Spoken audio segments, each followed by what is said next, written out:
देखिए वर्तमान में पहले हम अपडेट कर देते हैं थोड़ा सा कि प्रेमचंद यादव जो हैं उनके घर के बाहर एक नोटिस चिपका दिया गया है। और ऐसा नहीं है कि नोटिस है कि बुलडोजर चला दिया जाएगा।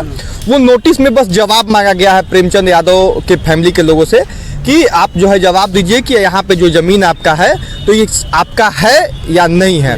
नापी में ऐसा खबर चला था कि जो है कुछ अवैध ज़मीन पे भी इनका जो है मकान निर्मित है, तो इसके लिए एक नोटिस चिपकाया गया है। अब वो नोटिस का जवाब वो लोग देंगे, उसके बाद सरकार तय करेगी कि क्या कुछ कार्रवाई करना है। बुलडोजर भी चल सकता है, नहीं भी चल सकता है, ये है। बाकी जो है वहाँ ज़मीन पे जब हमने हम गए वहाँ, जब ग्राउंड जीरो पे हम लोग गए, कवर जब किए उस चीज़ को, तो सत्यप्रकाश दुबे के घर भी गए और प्रेमचंद यादव के घर पे भी गए। सत्यप्रकाश दोनों गाँव का जो है स्थिति ये बना हुआ है कि पुलिस छावनी में तब्दील है। मीडिया कर्मी, सरकारी पदाधिकारी, पुलिस के बाद जो है आपको ग्रामीण जो है न के बराबर देखने को मिलेंगे। जो दिखेंगे भी वो भी डरे सहमे हैं। तो स्थिति यह है कि इन लोगों के बीच का विवाद, भूमि विवाद चल रहा था 2014 से। सत्यप्रकाश दुबे जो है वो 3 भाई थे। एक भाई की पहले मृत्यु हो गई थी, एक भाई थोड़ा सीधे साधे थे जिनको साधु जी कहा जाता है, उनकी शादी वगैरह नहीं हुई थी, और एक जो है सत्यप्रकाश दुबे थे। इन लोगों के पास पूर्वजों का दिया हुआ अच्छा खासा ज़मीन था, लगभग 8 बीघा एक भाई का जो है हिस्सा होता था। अब साधु जी और सत्यप्रकाश दुबे के परिवार और प्रेमचंद यादव जी के परिवार के बीच में संबंध पहले बहुत अच्छा था। प्रेमचंद यादव की माँ पहले प्रधान थी और प्रेमचंद यादव खुद जो है जिला पंचायत सदस्य पूर्व में रहे हैं। तो ऐसे में इलेक्शन में मदद वगैरह जो है सत्यप्रकाश दुबे का परिवार जो है उनको करता था।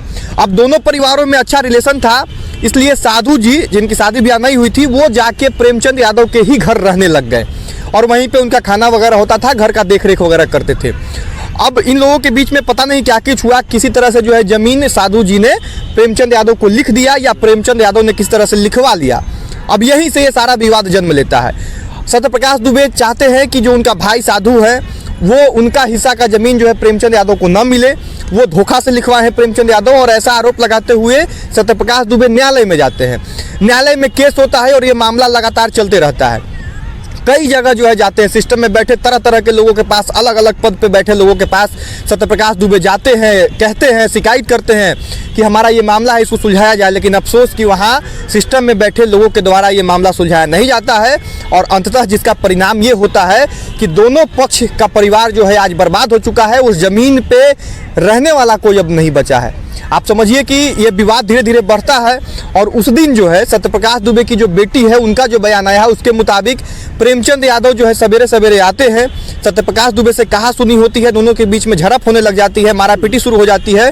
और ऐसे में सत्यप्रकाश दुबे के घर के लोग निकलते हैं, बच्चे निकलते हैं और किसी तरह से जो है प्रेमचंद यादव की वहाँ हत्या हो जाती है। जिसके बाद जो है प्रेमचंद यादव के चाहने वाले लोग, आस पड़ोस के लोग जो है वो आते हैं और एक परिवार के 5-5 लोगों का, मात्र 10 साल की उम्र का एक बच्चा को जो है इन लोगों ने मारा।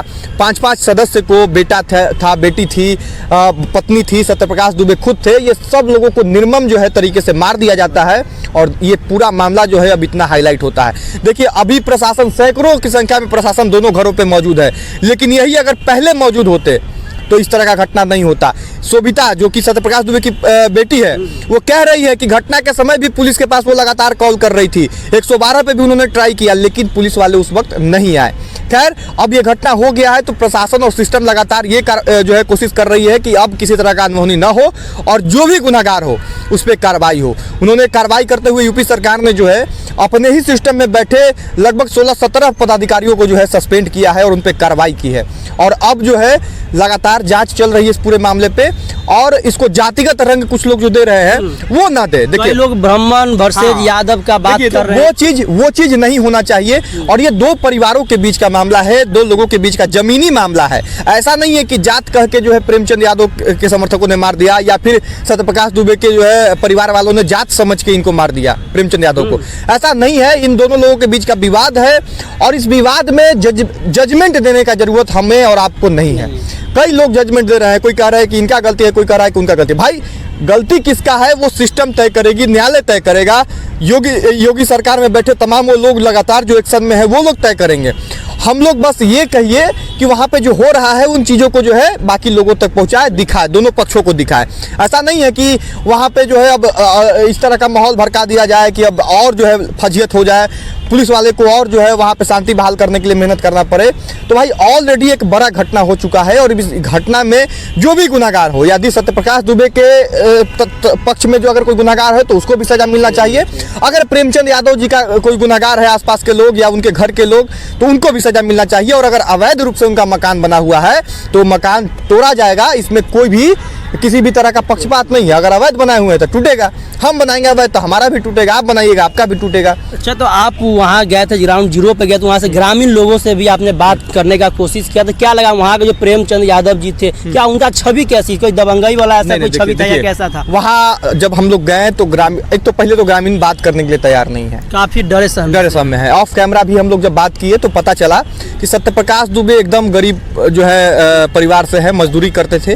हाँ, पूर्वजों का जमीन था। अब जमीन के आधार पे उनको आप अमीर कह दीजिए या जो भी कह दीजिए, केवल जमीन था और कुछ नहीं था। घर को भी देख के आप अनुमान लगा सकते हैं। वहीं दूसरी तरफ प्रेमचंद यादव जो थे, उनके घर को आप देख के अनुमान लगा सकते हैं कि उनका पारिवारिक पृष्ठभूमि ठीक ठाक है, पैसा उसा उनके पास, मतलब आर्थिक स्थिति उनका ठीक ठाक है। पूर्व में उनकी माँ वहाँ की प्रधान रह चुकी है, इस बात से भी आप अंदाजा लगा सकते हैं। खुद प्रेमचंद यादव जो है पूर्व में जिला पंचायत सदस्य जो है रह चुके हैं। तो इन सब चीज़ों को जानने के बाद आप खुद अनुमान लगा सकते हैं कि दोनों की स्थिति जो है, आर्थिक स्थिति की अगर बात की जाए तो आकाश जमीन का अंतर था। सत्यप्रकाश दुबे गरीब जो है इनके सामने नजर आते हैं और ये जो है कहीं ना कहीं आर्थिक स्थिति से मजबूत नजर आते हैं। तो ये था, और दबंग का ऐसा कोई नहीं था, प्रेमचंद यादव का ऐसा कुछ छवि वहाँ नहीं है कि बहुत बड़का दबंग वगैरह टाइप का।